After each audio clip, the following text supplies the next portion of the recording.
Hey YouTubers, this is Bill. Before we start, I want to thank my 500 plus subscribers. That's quite a milestone. I'm very happy. I'm going for 1,000 next, I guess.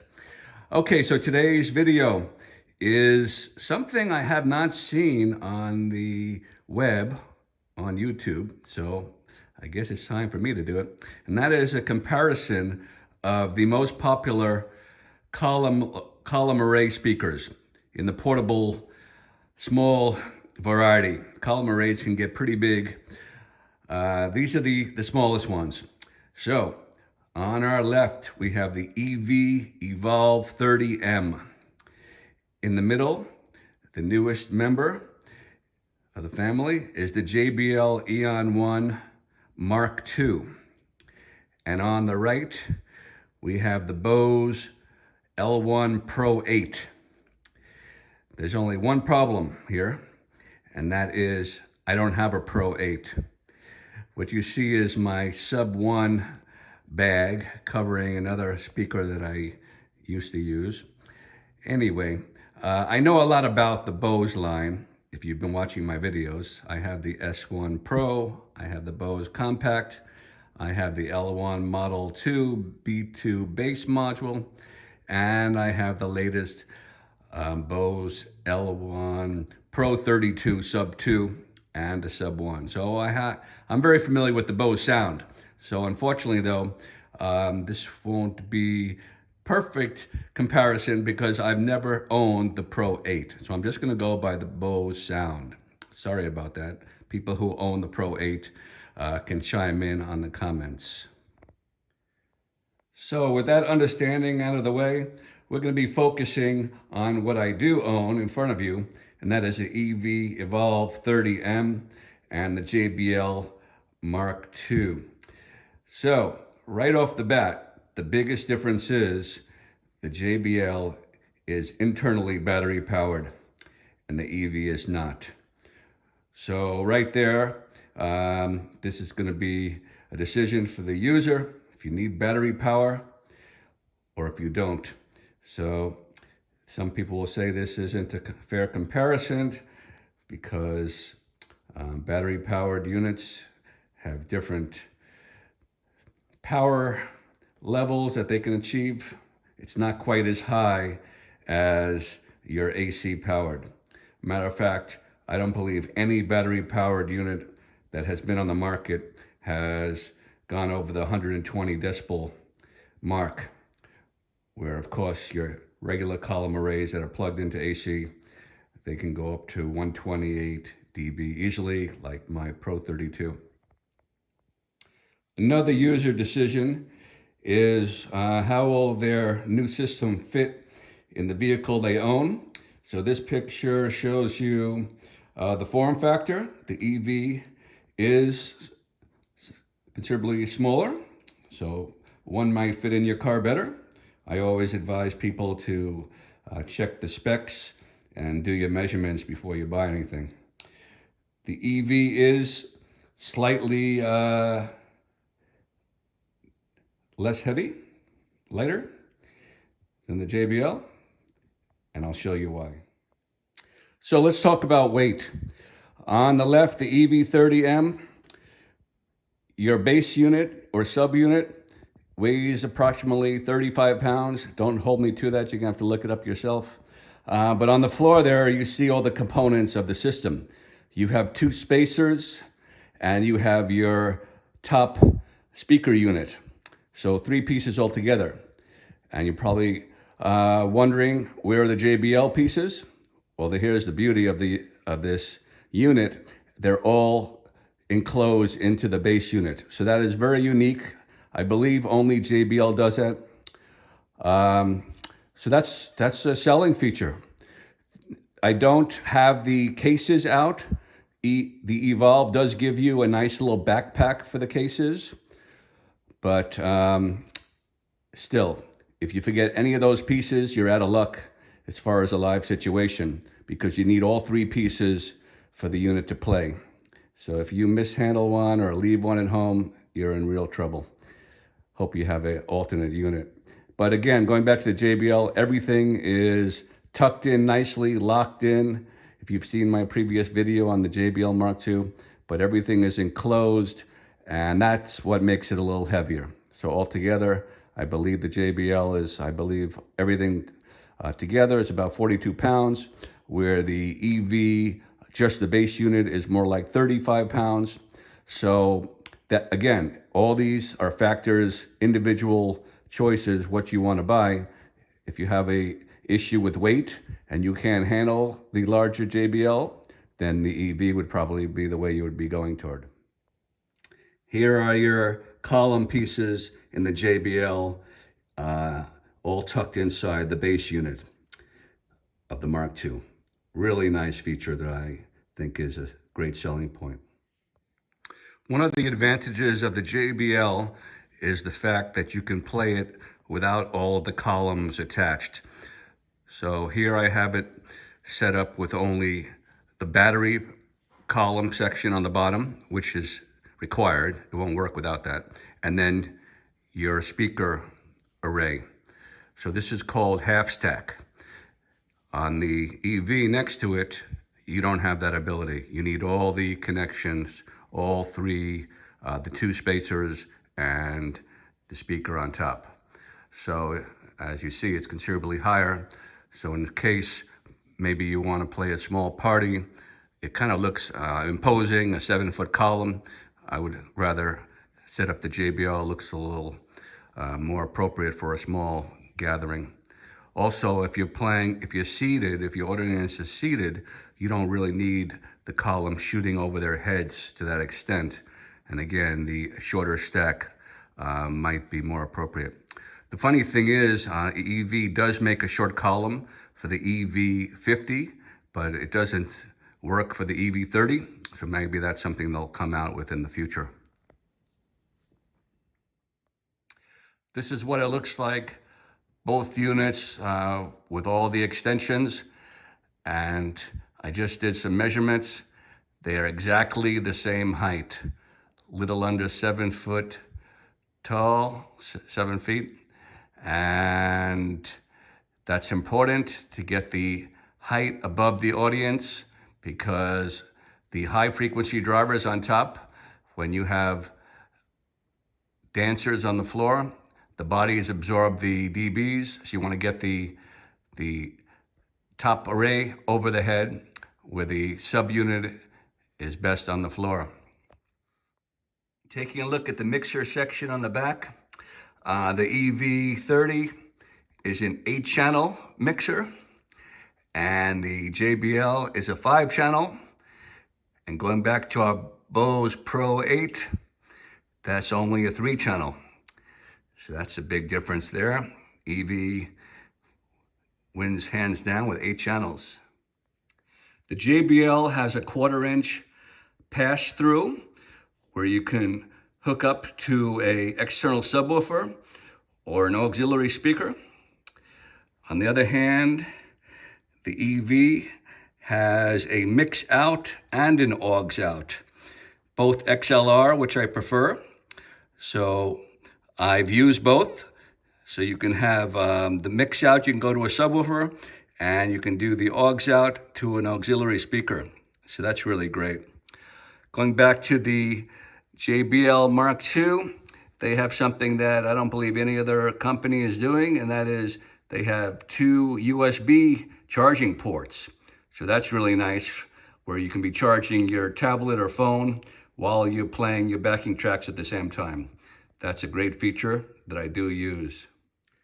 Of the 3 units we're comparing, the Bose Pro8 has a Bluetooth app, but I would say it's the skimpiest of the bunch. The JBL has a good app, again, Bluetooth app, but it does need some work.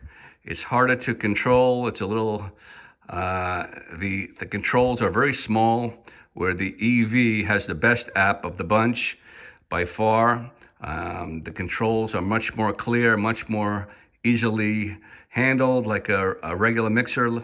In this case, it's a digital mixer. So to me, that's one of the greatest selling points of the EV is the excellent app. I'm able to control, like I mentioned before, a subwoofer, an aux speaker, and from the app, you're able to control the gain of that subwoofer or auxiliary speaker, and even EQ. Now, going back to the JBL, with the throughout, you can adjust the gain, which is great. I've hooked up a subwoofer to it, and it's nice. But again, it's just hard to control. So JBL has promised future firmware updates might make the app a little stronger, where the Bose Pro8, I don't think they're going to be able to do much with the app. It's already only a 3-channel mixer. Both of these units have on the app and the base unit itself where you can control the master volume. For some reason, for all these number of years, people have been wishing and criticizing Bose for not having that feature. And on the new Pro8, it still does not have a master volume control. It also has the lacking mid control, which to me is a really big weakness, because all of these units can use a little mids punch EQ adjustment, and that's missing on the Bose Pro8. All it has is a 2-channel mixer, highs and lows, where these have, I believe the EV has an 8-channel digital mixer. Same thing on the JBL, much more control. But the comeback is, why is Bose doing this? It's for business reasoning, and they would like you to buy their standalone mixer, the T4 or the T8, both pricey units. But guess what? Both units have a master volume, and both units have mid control and a much more detailed EQ section. But you got to pay the extra money. This is the app for the Jbl Mark II. I'm using a tablet, so everything is on the one screen. So one of the problems I have with this app is because everything is on the one screen, everything is kind of small to manipulate. Especially, you can imagine how much smaller it would be if you're using a cell phone. Even though I have a fairly large cell phone, it's still very hard to manipulate. So in comparison, the EV app, when you click on, for example, channel 1, everything else disappears and just the whole screen is dealing with channel 1. That makes a big difference. It's just much easier to manipulate. So to me, the EV app is superior, and it's worth the extra money, basically. So in comparison, here is the EV app, and I'm actually using a smaller tablet. This is an iPad mini compared to the full-size app iPad that I just showed you. So this is a perfect example. Here is your EQ page for your main out, and just everything is right there on one tablet page. You don't see all the channels. You don't see everything that you're not dealing with. This just makes it so much more clear, and for manipulating with your finger, you have just that much more real estate. There you have a mute function. It's just really makes a difference in my book, and EV charges a little more. So here is your $100 for the difference of the money that I'm willing to pay for the EV. So here's the page that does have all the channels, but then again, look how much bigger it is to be able to manipulate and to change settings. It just makes it so much easier. So here I clicked on my aux channel. So for example, I'm running an auxiliary speaker. Maybe I'm running a Bose S1 Pro from it. And look how everything disappears except for this one aux channel. This is what I'm talking about. This is so clear. There's my mute button, and you're even able to EQ this particular channel. That is unique to EV. That really is huge. I'm able to EQ that second speaker to blend better with the main speaker. These are just really big pluses. Let's take a look at how this works. So there's mute. It's very visible. Unmute. And then as far as Just slide it up, slide it down as far as changing the volume. So simple. Very visual. In the middle there, I'm at 5, 6. Again, when I go back to the JBL app, everything is tiny and it's not exact. They really need to work on their app. Here I clicked on the EQ for that auxiliary channel. And look at that, 7-band EQs. Bose, I don't know what you're expecting in 2022 by offering just a 2-band bass and treble. That is really old school. And I don't want to spend the extra money for the T4 mixer. That's hundreds of dollars more, and I just think it's wrong, especially when you're spending something like that I did for the Pro32. It's supposed to be the top of the line. They should have an excellent full range EQ without spending any extra money. Let's take a look at the specs and see some of the differences between the units. One of my followers, one of their comments was, we can read the specs by ourselves. Well, I'm hoping this can help someone who maybe might miss something or doesn't understand the specs completely. Not everybody are experts out there. Okay, so EV30 is $1,300. It's the priciest of the bunch by $100. The other two are $1,200. And I just want to mention that all 3 column arrays, everything else is jumping up in price. QSE prices have jumped. All the other Bose line have jumped. But for some reason, these 3 column arrays have not moved. They might move in the future, so you might want to invest now. But for some reason, they're very competitive with each other, and the prices have been fixed, even though everything else is jumping. So the EV 10-inch woofer goes down to 51 hertz. It's okay. It's nothing like a real subwoofer. Its maximum SPL is 123 dBs, and I can confirm that number. This thing is loud, very loud. It really can handle. I'm seeing people on the web who say up to 150 people. I've never done that myself, but I don't doubt it. Coverage is 120 degrees, which is very good compared to your normal speaker. Like I believe my CP8 QSC 8-inch is only 90 degrees, so here's 120. The subwoofer at the bottom weighs, I was correct, 34.9 pounds. I said 35. Next up is the Jbl Mark Ii, fairly new unit on the market, $1,200. Again, I haven't seen a lot of reviews on the JBL. I'm surprised. I thought it would be more popular by this time. I'm loving it, but again, the price hasn't moved. $1,200. Same size woofer, 10-inch, 8-band parametric EQ.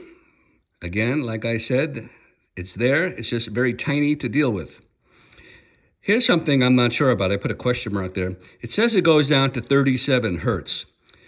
Well, maybe in a special chamber at 1 meter, but to me the bass is good. It's tight, but 37 hertz is what I'm getting from my Bose Sub 2, which is a standalone subwoofer that's comparable to a 15-inch that really shakes the house. This is nothing like that. It's just good bass, but it's nothing like a real subwoofer. So I'm not so sure about that, those specs they give us. At the bottom there, 42.5 pounds. Pretty manageable. Like I mentioned, you pick up the whole unit with everything nestled in the base unit, 42.5 pounds. Couple of things that I mentioned previously, 2 USB ports for charging devices. That's great. It has a 1/4 inch balanced pass-through that does have gain control. That's really important in my book. And here's where I mentioned the power. It says it's 123 dB on AC, which is pretty much the same as the EV. But to tell you the truth, I have never tested it on AC. That's not my application. I'm using this strictly battery powered. So when you go to battery power, it goes down to 119 dB. And truthfully, I'm having trouble getting 119 dB. I've had issues where I'm getting clipping lights when it gets much past 105 or so. I've talked to JBL tech support, and they mentioned that there might be a firmware update in the future that might handle that early clipping. I hear no distortion or any sign of audible clipping, so I just keep turning it up, and I'm trying to stay away from the unit. I don't want to see that red light blinking, but it sounds great, even at maximum volume. Here's the Bose Pro8 that I mentioned. Unfortunately, I don't have to AB with the other units. Same price, $1,200. The Pro16 went up in price. The Pro32 has jumped up. Sub 1, they've all jumped up, the Pro line. But this, for some reason, it hasn't moved. This is the original price, and it's still $1,200. I'm assuming that they don't want to raise the price because it's such a competitive field with the EV30 and now the new Jbl Mark II. Here's the disappointing spec, 2-band EQ. To me, that's really embarrassing. It goes down to 45 hertz.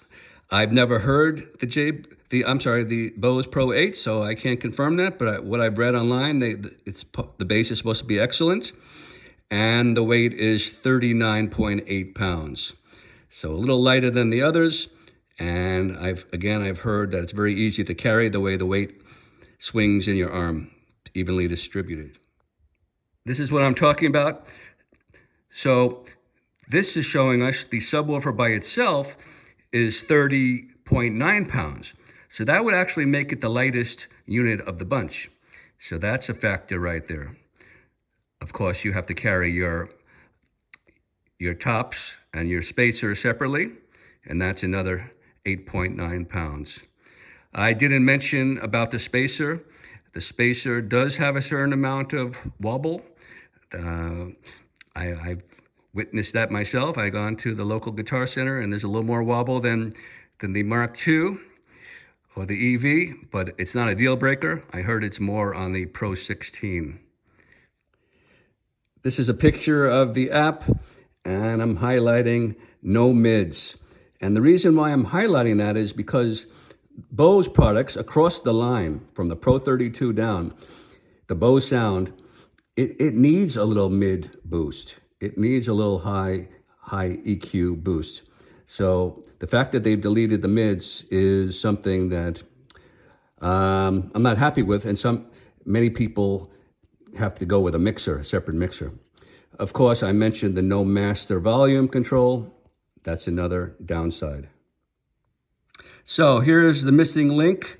If you want a master volume control, if you want full EQ, you have to dish out another $700.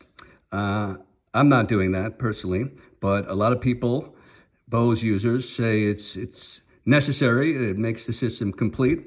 But again, when I paid $3,200, now $3,300 for the Bose Pro32, I really don't want to spend another $700 to make the unit perform to its full potential. I don't think it should be that way, and I just use my Mark Ii mixer. Pretty happy with that. So here's the specs for the Bose Pro8, max SPL 112 dB. I'm sorry, that's RMS, and 118 is your max figure. So that's slightly less than the others. Like I mentioned, the EV is 123, and I can vouch that is super loud. But Bose has a reputation of being louder than their specs. I know the Pro32 is just huge volume. So I wouldn't put this as a downside compared to the others. Bose seems to have plenty of volume from what I've read. Okay, here's a big star I put next to it. Different from the other units or any other company out there. Bose puts out a dispersion of 180 degrees. I think the closest is 140 or 120 from the other manufacturers. So 180 is huge. It just covers the audience that much more, especially if you're using only one column. And Bose has the reputation, because of that dispersion technology, that you can stand right next to it. And I've done this with the Pro32, I could pass right by it, my ear only 2 or 3 inches from the column, and the column is playing at full volume or near it, and it hardly hurts your ear. It doesn't hurt your ear at all, actually. To me, that's amazing technology, and that's a huge selling point for Bose. And then also the comments are stage volume is quite a bit less on any of the Bose products, again, because of this technology. So the players don't go deaf trying to reach their audience with high decibels. The stage volume stays low.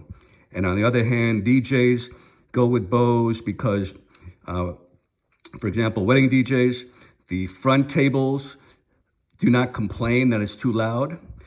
The people at the back are hearing the same volume as the front, and that's a huge selling feature for Bose. So it's really up to the buyer.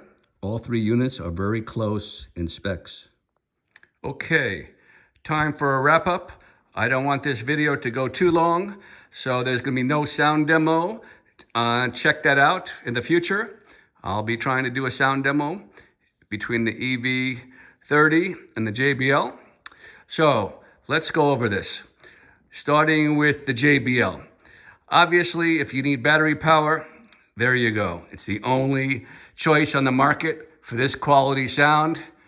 The next step down, battery power, is your type of speaker like your Bose S1 Pro or your Mackie Thumb Go, and this is quite a difference. Sound signature. If you don't see my next video comparison, sound test, the JBL is mid emphasis. It really has a very smooth hi-fi mid sound. And I've done some A-Bing next to each other with my Pro32, and believe it or not, it has a very similar sound at low to medium volume. Of course, once you turn it up, then the Pro32 is just a monster. But this is good sound. But I did mention it is a little lacking on the high end and on the mids. It needs to be boosted. And that's the same thing with Bose products. I always add a little EQ for my highs and mids to get the sound I'm looking for. So I'm very happy with the JBL. Really quality unit. The battery is lasting a long time. People have asked, how long does it last? Don't ask me that, because I really don't play it for hours and hours at a time. The most I play it is 2 hours, and then I charge it up again. So I really can't give you a max number, but I know JBL has a figure of 6 to 12 hours. Okay, moving on to the EV. So if you don't need battery power, that might be a choice. As I mentioned, best app hands down. It has the ability to run an auxiliary speaker and a subwoofer, and you have full control over those two. So to me, for my purposes, that's huge. The EV is very, very loud speaker for its size. That 123 dB figure is spot on. The EV, to me, sounds like your traditional PA. I'm thinking of your QSC type of sound, very clean, live sound in your face, where in comparison, Bose and JBL is smoother, more hi-fi sound.